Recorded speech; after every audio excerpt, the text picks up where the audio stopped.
So I'm recording this video in a beautiful location in a spiritual labyrinth area with lots of crystals, and it's just a lovely space. So you can't see my face as well, it's dark, but you can see this beautiful setting behind me. Unless, of course, my camera auto focuses itself, which is fine. Today we're going to talk about our basic human needs. So this week I'm going to layer your basic human needs, and then I'm going to talk about how basic needs get impacted by childhood trauma. And then I'm going to talk about the lasting habits that show up for us after we've had childhood trauma that's impacted our needs negatively. So let's get started about basic needs. So I don't know if you've heard of Maslow's hierarchy of needs.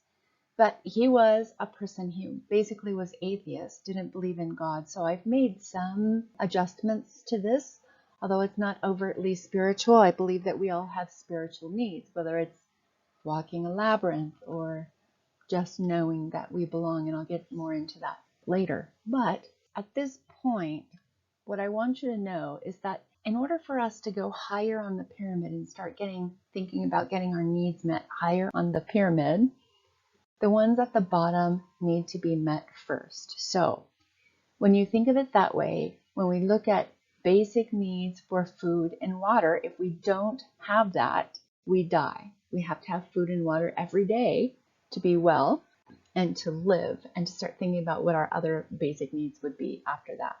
The next one is shelter. So think about the way these basic needs are laid out like this. If you're living in a nice warm cave and you're safe from the wild animals and you're safe from the elements, but there's no food there, you'll leave your home, whether it's a home or a other kind of shelter, to go and get food, because having a shelter around you and above you doesn't help if you're starving. So how we want to think of it is that we're building from the bottom up. Once we know that we have physical shelter that keeps us safe from weather, keeps us safe from predators, then the next place on the basic pyramid is we need to know that we have physical safety. Now, physical safety entails two things. It entails both knowing that no one is going to harm us, as well as safety from physical illness. So I had both in my childhood. A mother who was harming me physically. We had food and shelter, but she was harming me physically. And I was also a very sickly child. So my physical safety was threatened. And that's how we're going to look at this when we talk about these basic human needs. Is a little bit later on, I'm going to be asking you to identify which of your basic needs were threatened commonly, because that's how we're going to find the root of the behaviors that we don't like that are compulsive and based in trauma. The next one is emotional safety. So emotional safety is freedom from guilt, shame, and fear. So what does this look like?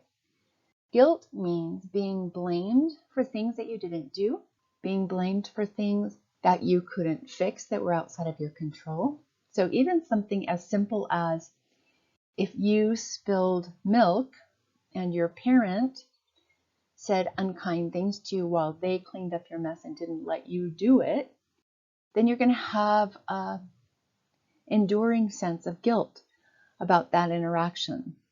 If those kinds of interactions happened on a regular basis, then guilt and a lack of emotional safety are going to be things that are part of your thinking habits that we will want to be looking at to help you shift away from your trauma responses.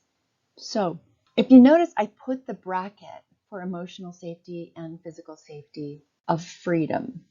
And the truth is that when we're not emotionally safe and we're not physically safe, our sense of personal freedom is compromised. So if we feel safe emotionally and physically, then we have the ability to explore the world. We have the ability to figure out what we want to do and have a sense of curiosity and excitement about opportunities in front of us. If we didn't, then if you think about it, somebody threatening your physical safety in childhood also threatened your ability to move around freely, to be able to get away. All of that is encompassed under a basic need that I have added to Maslow's hierarchy of need called freedom, because we have to have freedom. Some of us are genetically really freedom seekers, but it's a need that everyone has who is a human being. So that's guilt. That's the explanation for the freedom. Now let me move on to shame. So shame is what happens when we're made to feel like we don't belong, like we don't deserve to be a part of the group that we're in. So this would happen if a parent or caregiver says, no child of mine would ever do that. Like, it's those moments when you feel so freaking tiny and wish you could disappear based on someone else's words and their actions. So sexual abuse is also something that creates an emotional, internal environment of shame. It's like, it's not that I feel bad about something I've done, and that's the difference between guilt and shame. Guilt is I feel bad about something that I've done. I've made a mistake. I've done something wrong. Shame is there is something wrong with me. I am a problem. Now, complex PTSD can make us feel that way, and I personally felt that way before, where when my trauma triggers were so frequent and they were popping up so regularly and I wasn't able to control them and I wasn't healing them fully yet, where I felt there is just something really wrong with me. It's like a sense of being so broken that there's no way of coming back. When this happens in childhood, it's much harder to get away from it. It's much harder to heal it through thinking patterns or affirmations. But it is a way where we feel stuck and have a lack of safety and a lack of sense of freedom. Then the third one, fear, is really connected to an adult who has more power than us, getting us to do what they want by making us afraid. So shame also has name calling connected with it, but fear is when we are yelled at, when we've been hit. So one of the things that I frequently heard in my childhood was, we're going to go, and when we come back, this better be done. And the thing that was implied in the this better be done was that somebody's going to get hurt. I don't know if my parents intended for me to think that I would be hurt physically, but maybe they did. So it's hard to say. But these are the ways that our emotional safety can be threatened. Guilt, by making us feel bad about something that wasn't our fault or that we can't fix.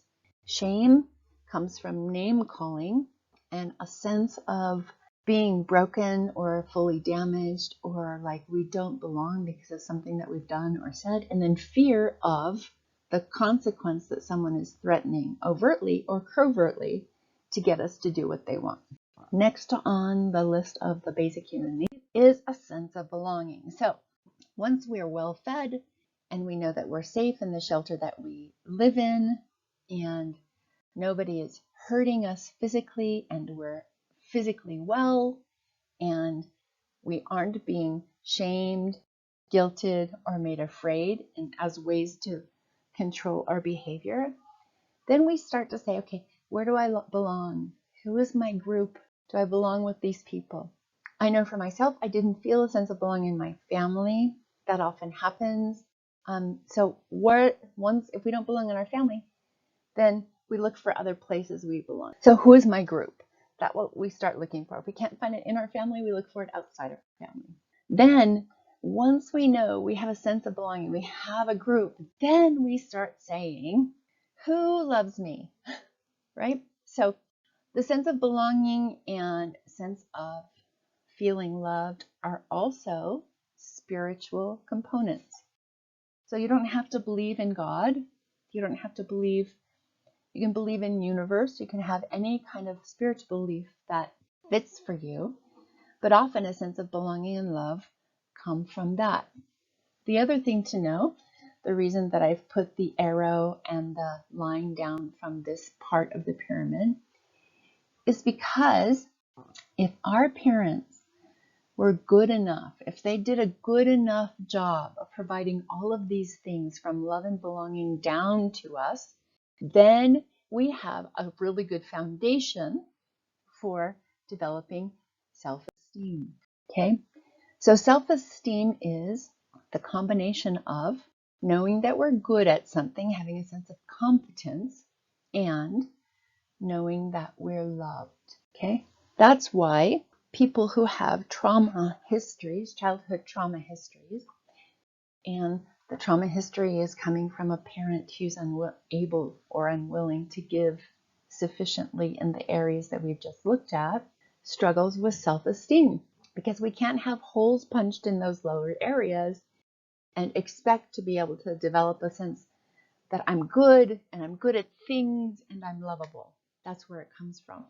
So as a sneak preview, I'll tell you that it's these areas below love and belonging, primarily food, shelter, physical safety, and emotional safety, that we will be focusing our energy when we're talking about how to heal childhood trauma sufficiently so that our self-esteem can grow, so we can feel good about ourselves. It's about figuring out where the holes were punched lower in the pyramid and healing those holes so that we can grow higher into the pyramid. Then, once we have a good sense of who we are, we feel good about what we can do, and we know we're lovable, then self-growth happens. So I want you to notice how high this is on the pyramid. Self-growth is being able to rely on yourself to overcome obstacles. It's being able to see setbacks and mistakes as learning opportunities. You can see why self-growth depends on having a healthy sense of, I'm good at things and I'm lovable, because we're not thinking, oh my gosh, I'm a mistake or I can't get anything right. So after self-growth on the pyramid comes self-actualization. This is only about, they say, 1% of people make it here. I believe that the kind of work that you're doing in this program is the kind of work that actually will help you get closer to this than people in the general population. I know that my own aspirations, goals, and dreams have been much more easy to achieve when I've filled in the gaps and healed the holes and triggers that have been left by childhood trauma.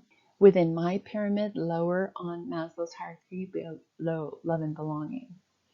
So self-actualization is developing all that you were made to be and being able to do that in a way that feels good and satisfying to you.